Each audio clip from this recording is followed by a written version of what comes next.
एक रिश्ता एहसास का। सुधा, बारात आने वाली है, देखो निधि तैयार हुई कि नहीं। हर्ष ने सुधा को आवाज लगाते हुए कहा। सुधा का दिल ये सोचकर बहुत ही जोरों से धड़कने लगा कि अब मेरी निधि मुझसे दूर हो जाएगी। सुधा निधि को लेने उसके कमरे की तरफ बढ़ी।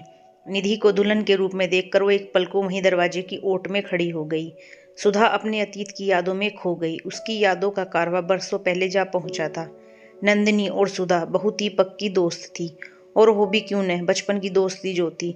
जिस शाम सुधा की इंगेजमेंट थी, उसी शाम जब नंदिनी सुधा के घर अपने पति हर्ष के साथ आ रही थी, तभी उनकी गाड़ी का बहुत ही भयानक एक्सीडेंट हो गया, जिसमें नंदिनी चल बसी और पीछे छोड़ गई अपनी हंसती खेलती दुनिया।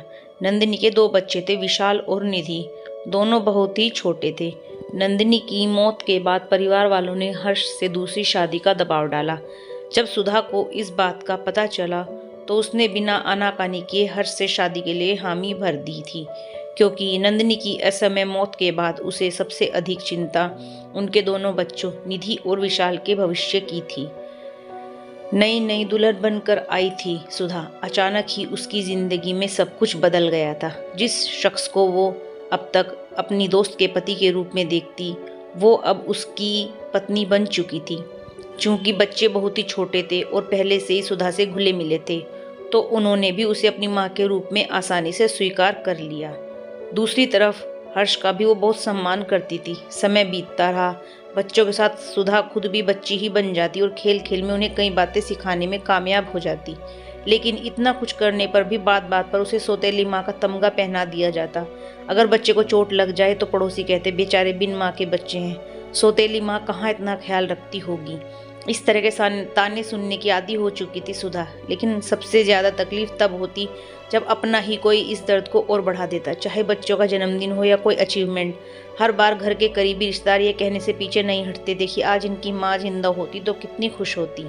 अचानक सुधा ने अपने अतीत से बाहर आकर महसूस किया कि निधि ने आकर पीछे से उसकी आंखों को अपने हाथ से ढक लिया। सुधा ने बिना उसके कहे पहचान लिया कि वो निधि है। उसने कहा, तैयार हो गई मेरी राजकुमारी? माँ, तुम्हें कैसे पता चला कि ये मैं हूँ? निधि ने हैरान होकर पूछा। बेटा, तुम्हारी खुशबू मैं अच्छी तरह से पहचानती हूँ। तुम्हारा एहसास, तुम्हारा स्पर्श, सब कुछ मुझसे बेहतर कौन समझ सकता है। आखिर माँ हूँ मैं तुम्हारी। सुधा ने निधि का हाथ थाम कर कहा। क्या हुआ माँ, तुम कुछ परेशान लग रही हो? कोई बात है क्या? किसी ने कुछ कहा?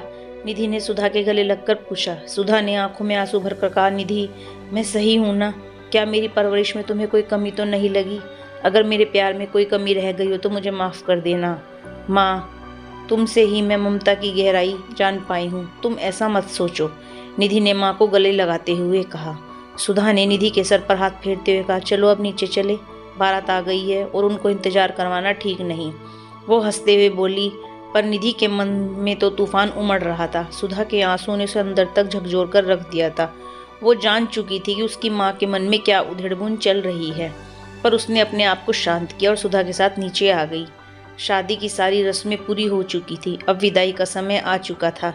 निधि अपने परिवार वालों के गले लगकर बहुत रोई। फिर जब वो अपनी माँ के गले लगी तो तभी पीछे से किसी ने कहा, आज अगर निधि की सगी माँ जिंदा होती तो बहुत खुश होती। बस फिर क्या था, निधि तो जैसे इसी मौके के इंतजार में थी। उसने कहा, ये क्या सगी माँ लगा रखा है? हमने जब से होश संभाला इन्हीं को ही देखा, इन्हीं को ही पाया।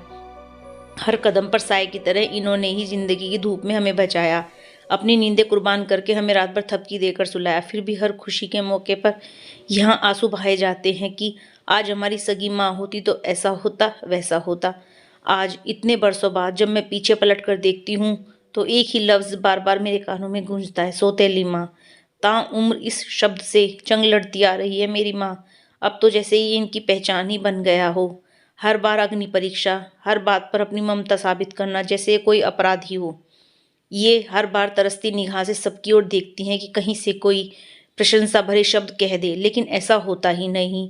पूरे समाज ने इन्हें कटघरे में खड़ा करके रख दिया है।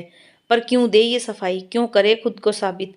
माँ सिर्फ माँ होती है, उसकी ममता सगी या सौतेली नहीं होती। लेकिन कौन समझता है इन भावनाओं को? दो कौड़ी की भी कीमत नहीं है इनकी भावनाओं की। क्या आप सभी जानते हैं कि वो तो अक्सर खुद से इस तरह के सवाल करती रहती है जिनका जवाब किसी के पास नहीं होता। इसके बाद निधि रोते हुए सुधा के गले लग गई और बोली, माँ, मुझे माफ़ कर दो। माँ, तुमने जो किया वो मेरे लिए गर्व की बात है। तुम तो मेरी प्रेरणा हो। माँ, शायद मैंने तुम्हारा साथ देने में बहुत देर कर दी। आई लव यू माँ। आज सुधा को अपने आप से कोई शिकायत नहीं थी। उसके चेहरे पर एक अजीब सा संतोष था जिसे बयां नहीं किया जा सकता था। ऐसी होती है एक माँ। धन्यवाद।